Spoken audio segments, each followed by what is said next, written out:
There was just this huge pressure and also this feeling, I'll be honest, that nobody cared. I felt like I accomplished something special, and I also felt like I couldn't buy attention.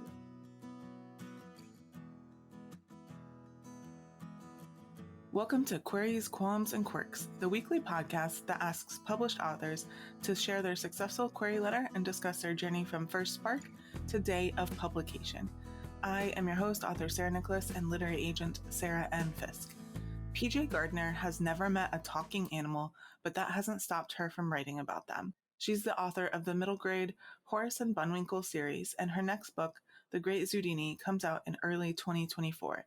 She lives in Southern California with her husband and sons and their Boston Terriers, Rosie and Rocky. She also writes under the name PJ Switzer. So please welcome PJ to the show. Hello. Hey, great to be here. Today we're going to talk about your journey to publication, and we're going to start by going all the way back to the beginning. So when did you first start getting interested in writing, and then how long did it take from them before you started getting serious about pursuing publication?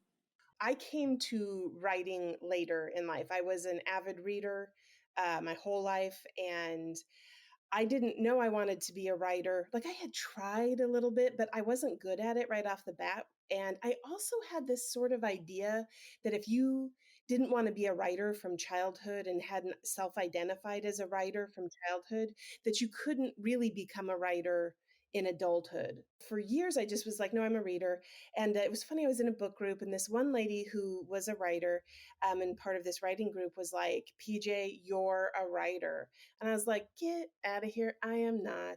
And then I think I was 41 at the time when I accidentally quit my job, which nobody believes you can do, but I managed to. I had done 12 years of customer service, and it was awful.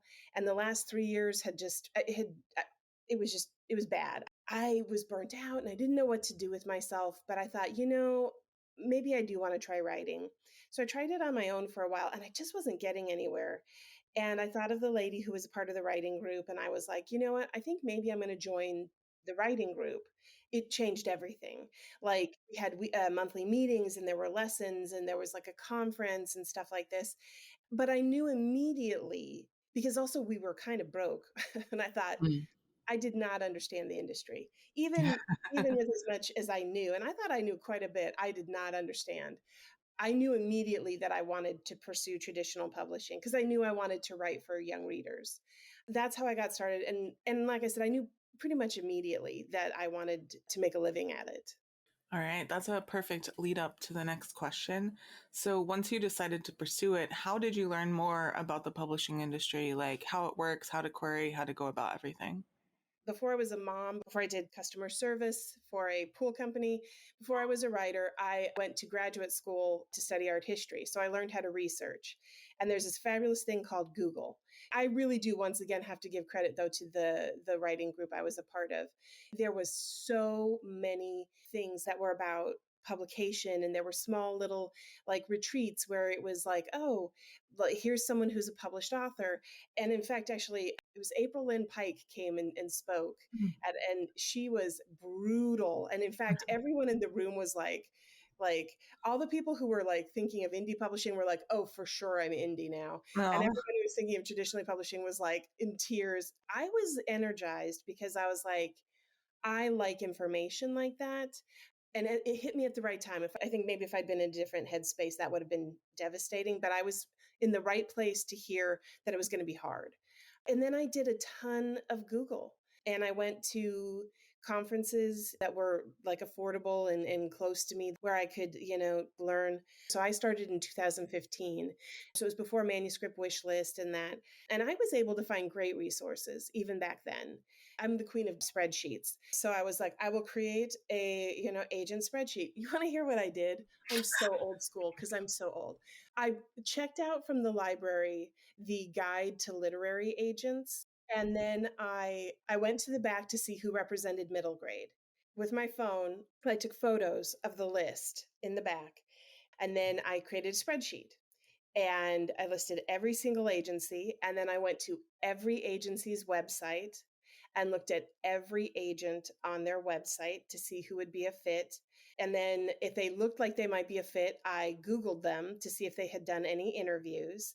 if I could figure out if we'd be a match or, And sometimes it would be like, well, there's several agents, but you can only query one first. And Mm-hmm. I would go, well, she looks nice in that picture. Or he seems like he would be, and I was like, I have no idea what I'm doing. It was actually Horace and Bunwinkle, but it was the original incarnation in which it was about grief. Horace's human had died. Mm-hmm. His dad had died. And so it was about grief. And then there was a mystery. I queried 52 agents and I got only one request for a full, and it was a pass. I was really heartbroken because I was so certain this was the book, And so I set it aside with a heavy heart and I started something different, which was, entirely different. It was a very dark contemporary YA. It could not have been more different. That was the second book I wrote, and it was the second one I queried, and it is the one where I found an agent. All right. Then what happened? Can you break down for us your journey from then to signing your first book contract? So I wrote this book that was deeply personal, very dark, but I thought beautifully written. And I started to, I wrote it and I queried it, and I wasn't getting a lot of love on it. It was very dark. I did get one person who was kind of like, okay, these are the things I'm looking for. If you're interested, you could rework it and get it back to me. And I was like, by God, I will do this. So in like 2 months, I reworked it and I did all this and I sent it. And ultimately, that agent passed Mm-hmm. on it, which was hard. But she was all of it in the responses was personal. She had clearly read it, but it wasn't what she wanted it to be. Mm-hmm. I didn't know what to do at that point. I was like, I am kind of lost. It was in February, I want to say. They don't do this anymore, but it was a contest called Pitch Madness. It was a Sunday. And I promised myself I wasn't going to go on Twitter because it kept breaking my heart. You always want to be happy for other people's success, but sometimes it's just a reminder of where you're not at. And I thought, don't do it. You're just going to feel bad. So of course I went on to Twitter. Of course I ignored my inner voice and did that. And I happened to see that the entry period for Pitch Madness was then. You had till midnight, and it was like 9 o'clock at night or something. I said to my husband, I was like, I don't know, what do you think? And he's like, do you have anything to lose? And I was like, excellent point, sir. You needed like a 15-word or 30-word blurb, and then the first 250 words. So I did it. Then I was like, yeah, right, you're never going to hear. And then a week later, I think they announced it or something. It was like the longest week. And I was so, I was like, it's not going to happen. And then it did. I was selected. I think they had something like 1,100 entries, and I was one of 70 that was selected. Mm. It was very funny because I wound up being in the same group with Namina Forna, who is the New York Times bestselling author of The Gilded Ones. Mm-hmm. She was in it with a different project, but we wound up becoming good friends through this group. Anyway, so then you had like a period of 10 days where it was like, okay, we're a team and we're going to read each other's first 10 pages and your mentors are going to give you advice. And we're like, okay. And it was so exciting. And then it was like, okay, you did your work and then you put it up. And then there were 3 days where agents could look through and make comments and select. It asked for pages and stuff. Only we didn't get to see it. We just knew that they were doing it. Mm. And it was, I thought the week waiting to see if I got into the contest was long. That was those 3 days were so long. And I had convinced myself no one was going to want it because I wasn't doing very well with querying. So I assumed this isn't going to be any better. And I wound up getting 13 requests. Mm.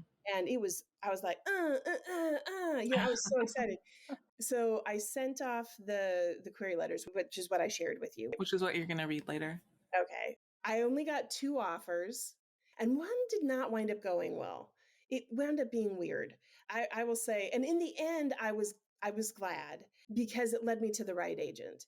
I signed with her. I think she offered on March 31st.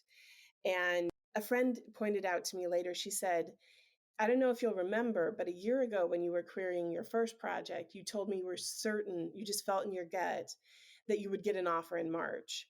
And I was like, oh my God, I was off by a year, but yeah, I was psychic. I was really proud of myself. We went out with that project and it did not sell. Mm-hmm. And that broke my heart in about a million different ways. She kept telling me, you've got to write the next thing. So I worked on the next thing and it did not sell. And then I thought, you know what? I've got a great idea for a picture book, and it did not sell. Then I went back to Horace and Bunwinkle. I was desperate. Like after 3 projects that didn't sell, I was like, I don't know, something's wrong. I was like, maybe I really am a fraud. Mm-hmm. Uh, and so I sent her that messy version of Horace and Bunwinkle. And she was like, PJ, I love these characters. Now you just need a plot. And it got hurt a little, but ultimately she was right. And I went back and I actually was able to rewrite that book fairly quickly. It was hard, I think, to rewrite Horace because his whole character had been rooted in grief. So now I had to find a new core to his personality. But once I did that, it was a blast. I wrote it, and then I think we had an offer on it within 3 weeks. Mm. It just so happened, I think, that not usually do I have luck. I don't have bad luck either. I'm the sort of person that has no luck. I've literally gone to Vegas and played craps where I've rolled 7 times in a row and did nothing for anybody. I tell people, I'm like, I don't have bad luck. I just don't have any luck. Mm. But this was a time where I think luck I did, where timing was on my side. It was right around the time of the Kavanaugh hearings, and Mm. everything was very tumultuous. And I think the book wound up being like that lighthearted thing that you needed to distract you from Mm. from what was going on. And I wound up with 3 offers on it. We sold it to Kristen Renz at Balzer and Bray. Nice. It is time for the first cue of the podcast. Can you read your query letter for us? Just a quick content warning for self-harm. If you want to skip that, please fast forward 1 minute and 20 seconds. Dear Ms. So-and-so, per your request on Pitch Madness, I'm submitting my young adult contemporary novel, The Cold Place, for your consideration. It is complete at 65,000 words. 15-year-old Sam Guerrero has a secret, a hollow spot inside himself he calls the cold place. He'll do anything to himself to get there. Break his bones, cut his flesh, anything. He's safe in the cold place, safe from his abusive family, safe from the memories of a deadly fire that sent him to a mental hospital, safe from life. Then he meets Roberta, Doc Holliday, a seasoned therapist who challenges his idea of safety and shows him a path to healing. Now, Sam must choose, hide in icy numbness and remain institutionalized forever, or allow himself to thaw and invest in his life. But that means facing the fire and the accusation of arson that sent him to a secured facility in the first place. The Cold Place follows in the tradition of Girl in Pieces by Kathleen Glasgow and Impulse by Ellen Hopkins. I'm a member of SCBWI and American Night Writers Association. Thank you. I look forward to hearing from you soon. Sincerely, PJ Switzer. All right. Thank you for sharing. How has your experience been since signing that first contract? Especially let us know if there were any surprises along the way. It was so thrilling. In fact, when my agent called to tell me about the offer, I think I immediately burst into tears and said, oh, thank Jesus, because I had begun to feel like a fool. We were broke, and I can't tell you how broke. And I kept thinking, this is dumb, dumb, dumb. You need to get a job. And I felt like I needed to stay the course, and I did. And this was the validation of that. So the other thing is, my husband is just the most supportive person in the world. And he would do these just wonderful things. Like he bought Diet Coke bottles, like little mini Diet Coke bottles that you could personalize. And he put the names of my characters on them. When we sold Horace and Bunwinkle and I signed the contract, we opened up the bottles and toasted with the Diet Coke from them. And it changed everything. It changed everything. Just as signing an agent changes everything. One of the hardest parts about being without an agent was that feeling that you're so alone in it. Mm-hmm. And and how much just having an agent feels like I'm not alone anymore. I have an advocate, someone believes in me. And then selling something, you're like, okay, I'm not a fraud. This wasn't a mistake or foolish. And then getting the 3-book deal was huge. I was so excited. And for what I write, it was also a very good deal. It gave me hope as I had not had before. Mm-hmm. But the frustrating thing is, first of all, it's 2 years. You have nothing else. And if you write middle grade, it's very hard to create a presence with like as a middle grade writer, because you don't appeal to your audience directly. Yeah. You're trying to appeal to like the gatekeepers, the teachers, librarians, parents, grandparents, right? Only you don't have a product. You're the product. And then everyone was like, well, you've got to be on Twitter and you've got to be on Instagram and you've got to be on these things. And I was like, to say what? I'm charming, but I don't have that much to say. And then like, nobody wanted to hear. The other thing is, nobody wants to hear what I'm interested in, which is like, I see pictures of animals and I imagine dumb things. Like there was this stupid picture of these like 3 raccoons, and they all had their paws out to the side, and I was like, and I posted this one time. I was like, a little known fact: raccoons love jazz hands. And I mean, nobody liked that. I thought it was hilarious. I was like, I don't think I'm built for social media. You know what I mean? Like, I don't think what I do, whatever. And there was this huge feeling of pressure to create an audience, but Mm-hmm. I didn't have a product. And honestly, I get very frustrated because I feel that like 90% of the advice for for young readers is geared towards YA. I'm like, that's great. That doesn't apply to middle grade. And then the dynamics of YA dictates this stuff. And I'm like, that just doesn't, nobody's talking to middle grade authors about the fact that I'm like, chill out. There's nothing to do to freak out. Like, don't freak out about it. If you're writing like me, animal POV, it's really okay if you don't have a lot to say. And I just feel like I want to give middle grade authors permission to not freak out. You just aren't playing in the same game. So Yeah. that was frustrating. There was just this huge pressure. And also this feeling, I'll be honest, that nobody cared. I was like, I felt like I accomplished something special. And I also felt like I couldn't buy attention. Mm-hmm. I will be honest, that feeling hasn't necessarily gone away. Yeah. I'm like, I don't write literary. I write for younger middle grade. I write about dogs and pigs solving a mystery on a farm. You know what I mean? Like, I'm like, but I've also, not to toot my own horn, but I've heard from a number of parents who said my reluctant reader loved this book. I just feel like you have to adjust your expectations to your age group, to your genre, and know that it's just going to be different for those groups, and to give yourself permission to not freak out, Mm-hmm. which is so much easier said than done. I still freak out. So All right. It is time for our quick round. I call it author DNA. Are you a pantser or a plotter? I'm a plotzer, a little bit of both. Do you tend to be an overwriter or an underwriter? Under. Do you prefer to write in the morning or at night? Morning. When you're starting a new project, do you typically start with character, plot, concept, or something else first? Usually character. Do you prefer coffee or tea? Both. When you're writing, do you prefer silence or some kind of sound? I like noise, but it's got to not have words, or Mm-hmm. else I start singing. When it comes to the first draft, are you more of a get it down kind of person or a get it right kind of person? I'm a get it right person. And then I have to force myself past that to just get it down.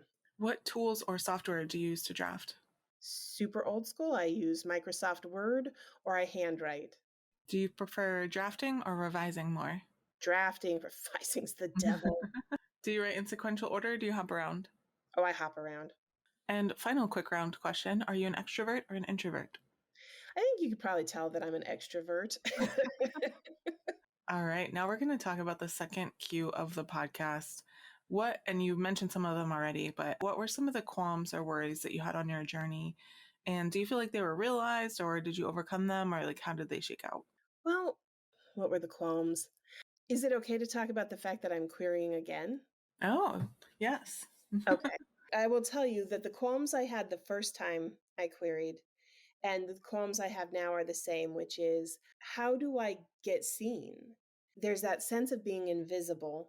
I'll tell you, one of the big things that is so frustrating is always this gotcha feeling. Like, well, if you didn't do it right, they're not gonna see it, or I'm not gonna look at it. And I'm gonna be honest with you, sometimes when you see agents do interviews, they're like, oh, if I just don't even bother with those. You're like, Mm, oh, that's super awesome, because I spent a lot of time putting that together for you to be irritated that one thing wasn't right in it.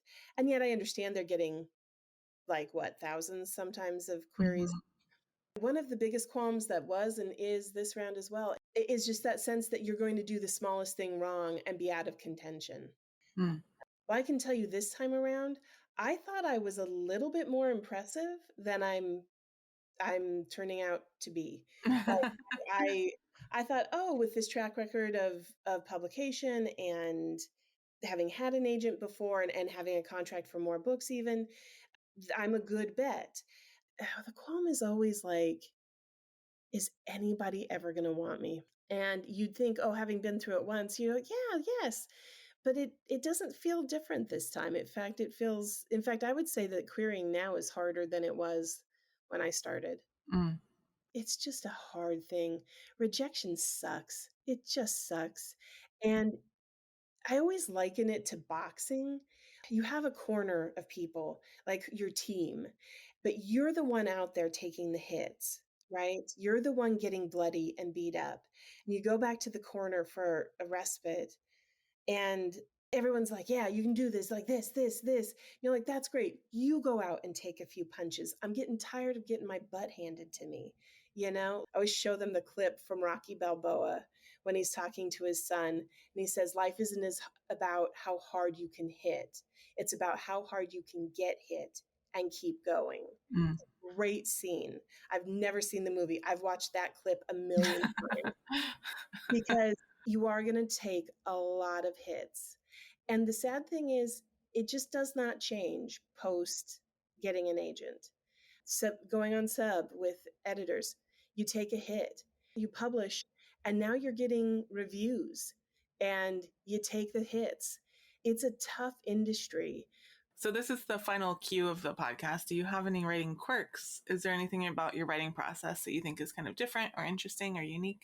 I have a new idea for a story probably once a day, sometimes more.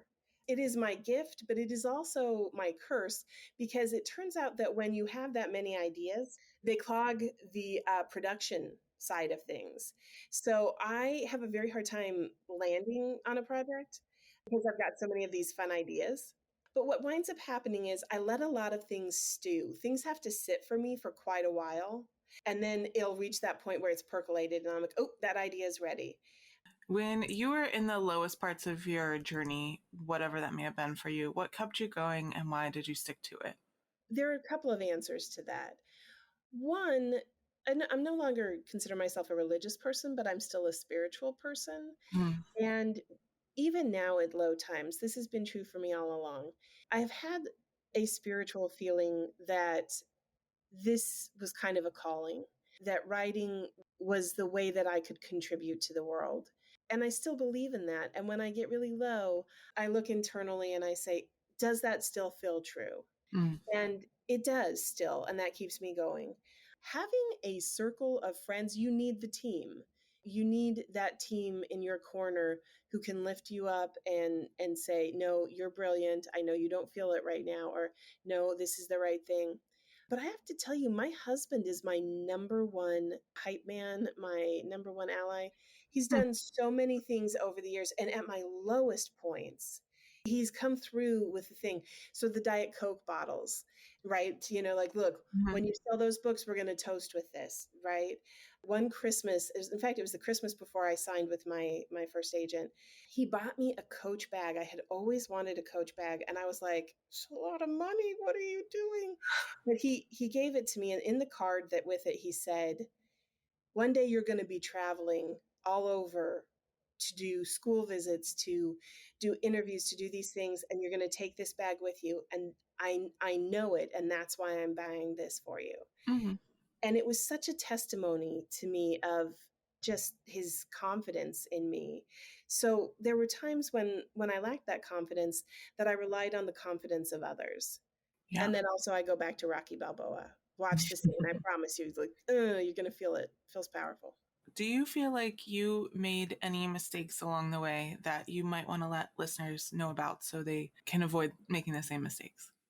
The first time around, my biggest mistake was thinking that my first book was good. But I, like, here's the thing.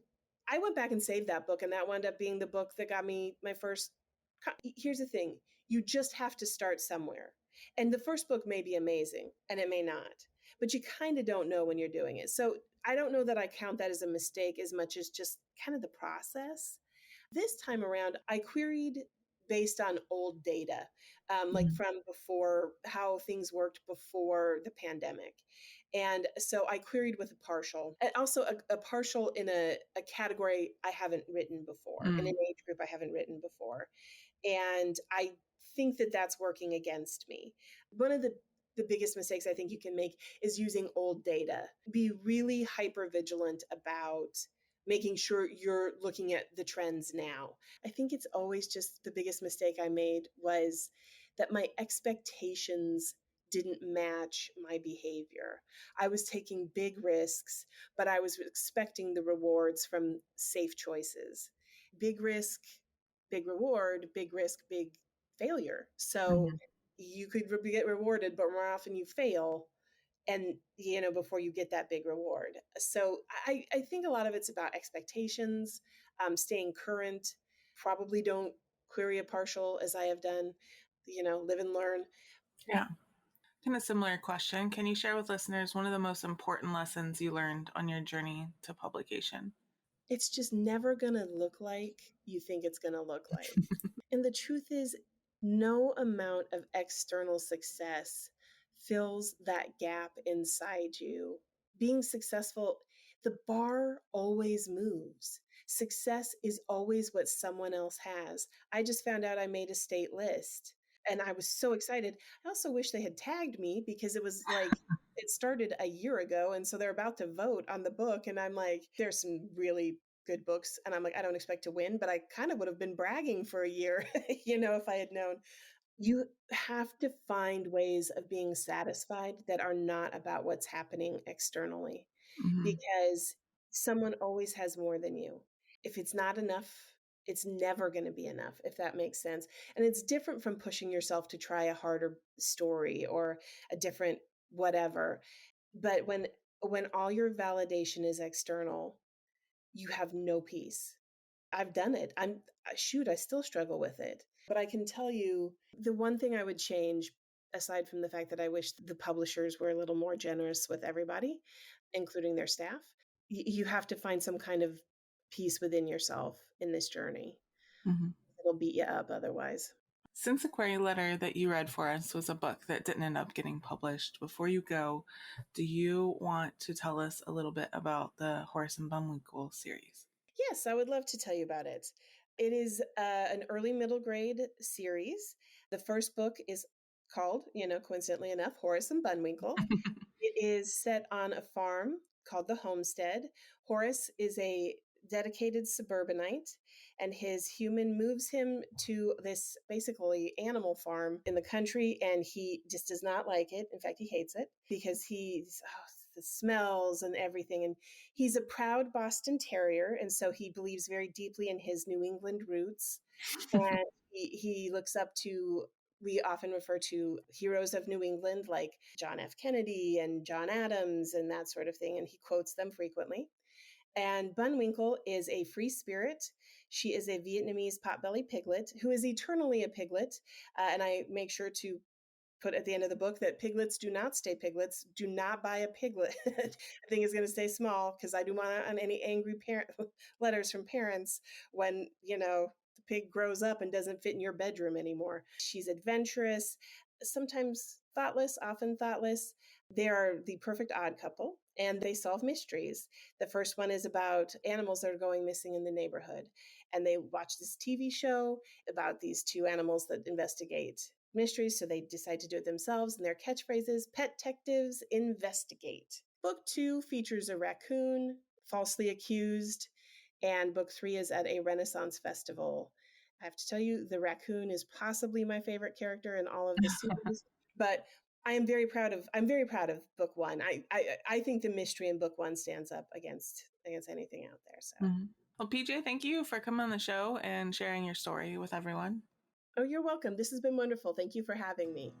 Thank you so much for listening to this episode of Queries, Qualms, and Quirks. You can find the text of PJ's query in the show notes, along with links to find out more about her and her books. If you enjoyed the show, I'd really appreciate if you'd help me find new listeners by leaving a review on Apple Podcasts or Podchaser, telling your friends, or sharing this episode on social media. If you're interested in supporting the show, go to patreon.com/Sarah Nicolas. That's Sarah with an H and Nicholas with no H. And if you're a published author interested in being a guest on the show, please click on the home base link in the description or go to sarahnicolas.com and click on the podcast logo in the sidebar. That, again, is Sarah with an H and Nicholas with no H. Thank you so much for listening, and we'll see you next time.